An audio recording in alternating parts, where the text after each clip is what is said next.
29న విశాఖ వేదికగా జరగనున్న Bharat New Zealand one day match టికెట్లు హాట్ కేకులు అమ్ముడుపోతున్నాయి. టికెట్ల కోసం అభిమానులు బారులు తీరారు. మీ సేవా కేంద్రాల దగ్గర అర్ధరాత్రి నుంచి పడిగాపులు కాశారు. టికెట్లు అమ్మకానికి పెట్టిన గంటలోపే దాదాపు అన్ని సెంటర్లలో టికెట్లు అమ్ముడుపోయాయి.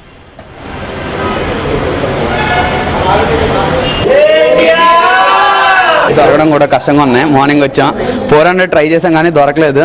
బట్ 1000 మరి ఇంకేం చేయలేక 1000కి ఫిక్స్ అయ్యాం. 4 రోజుల తర్వాత వైజాగ్లో match. Last time T20 series కూడా ఇండియా న్యూజిలాండ్ అయిపోవడం వల్ల దీని మీద చాలా హెవీగా ఉన్నారు జనాలు అందరూ.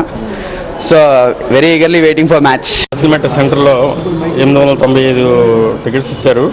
400 150, 1000 425, 1500 200, 1500 టికెట్లు 200, 2000 టికెట్లు 40, 3000 టికెట్లు 40, 5000 టికెట్లు 40 ఇచ్చారు. టోటల్గా 895 టికెట్లు ఇచ్చారు. 400 టికెట్స్ మాత్రం జాయింట్ కలెక్టర్ ఆదాయంలో కింద టోకెన్స్ ఇస్తూ వాళ్ళు సక్రమంగా